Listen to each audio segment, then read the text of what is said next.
Lulu, lovely to see you. Allan is the author of the Six Archetypes of Love. I have him today over Skype. He's in Boston while I'm in London, and here we're connecting with technology and learning so much about love. This is the part 2 of this interview, and I am so curious and I want to hear more. Actually, I read it, but I want to share this with the viewers. What are the different archetypes of love? What is it exactly? Are those stages in life? Can we go from one archetype to the other? And there is a particular example that I would like to explore is that you describe in the book is Princess Diana's archetype, which is the orphan archetype. So if we can have an overview, that would be absolutely wonderful. All right, well, there are six archetypes, as the book title suggests, and this is what they are. The innocent, the orphan, the pilgrim, then there is the archetype called the warrior lover, followed by the monarch, which can also be called the monarch pair, and finally, number 6 is the magician. Now, this is a progression that we can go through, and all of them are valid ways of living. And yet some of them, I think, offer more to people than others. So if I can give a brief example, a brief run-through, and then I'll take Princess Diana as an example. Yeah. We all start off to some extent, especially in love, we start off as innocents. Doesn't matter how many times we've fallen in love, that first moment is, ooh, great. And that's when we're perhaps a little too giving, a little too forgiving, and a little unsuspecting. And then, and it might only be a day later, or sometimes it's a week later, or sometimes it's a month, then we begin to find fault with things. And we feel slightly alienated from the person we are attached to. That's the orphan archetype. And there are two sides to this, because some people say, oh, well, I'll just make do with this person. And others say, I'm not very happy, but I don't know what to do. When someone says that, it may be the spur that sends them into what I call the pilgrim archetype. The pilgrim is the person who says, you know, I think there's something more for me in this world, and goes out looking for it.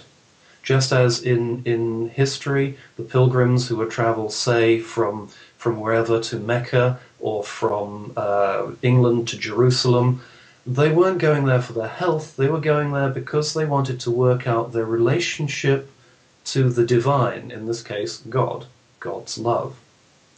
Along the way, with luck, what happened was they discovered an inner strength inside themselves that they could trust. And that is when they start to commit themselves to their belief, to their life, and to the people they love, which is why I call the next archetype the warrior lover. You can't love something if it's not worth fighting for. You can't mobilize your love enough. And unless you're prepared to fight for something that you do love, then what good is your own feeling for it? So you have to be both strong and compassionate. And that's a way of relating to the other person. Are we prepared to both go out there and earn the bread and make sure that the house is provided for, and also spend the time with the spouse or the lover so that the relationship can grow and become something important? Now, when that happens, when that warrior lover is in place, the balance between the two lovers becomes really important. They respect each other, but it's not one who's in charge and the other who isn't. There is a respect and a valuing of each other.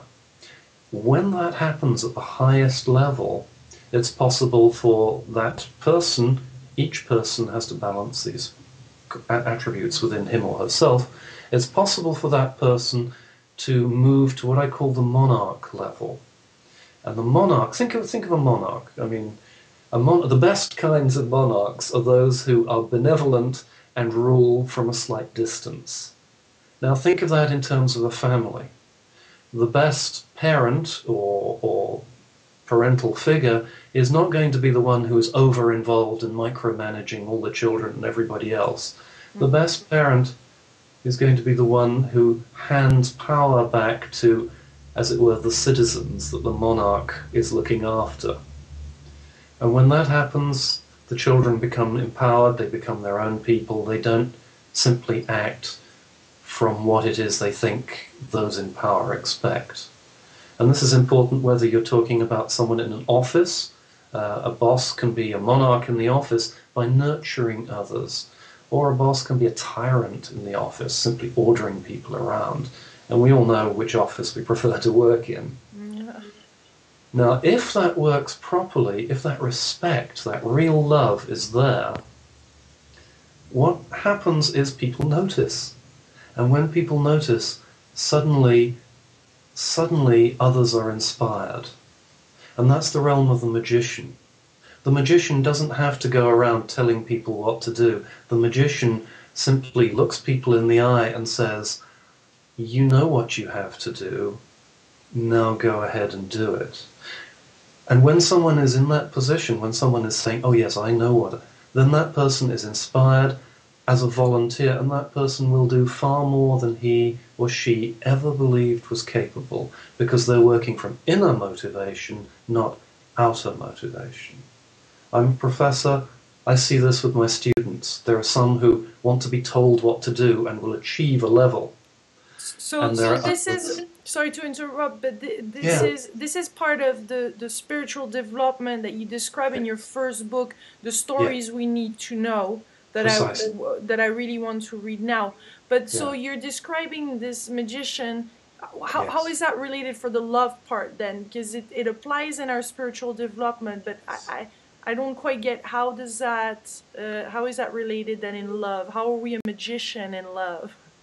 Well, we can all be magicians in love when instead of ordering someone around, we inspire them to change the energy that allows them to be the best possible version of themselves.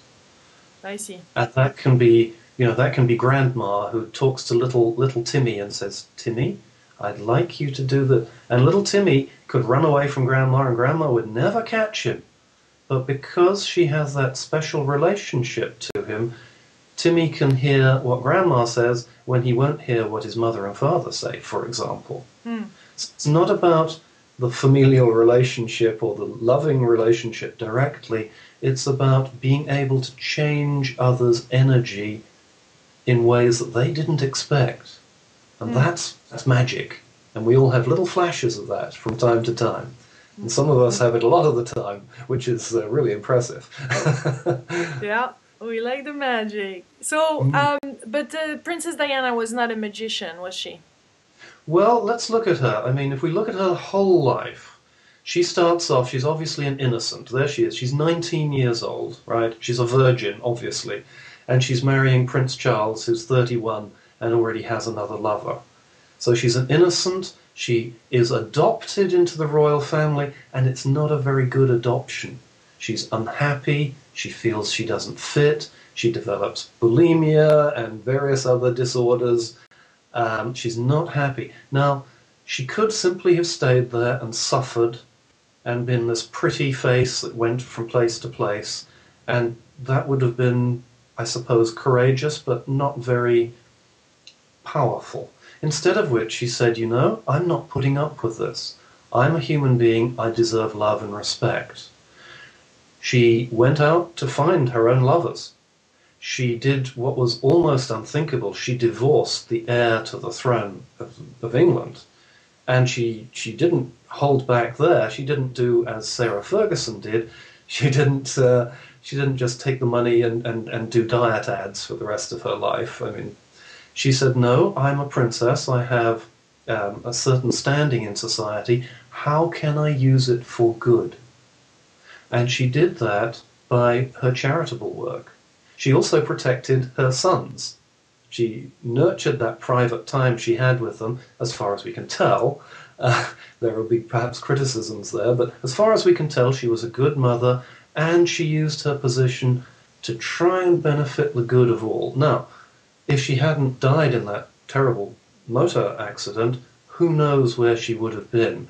But I would suspect that she went on her pilgrimage to find out what she could do, and she was at least a warrior-lover archetype, working for the benefit of the world.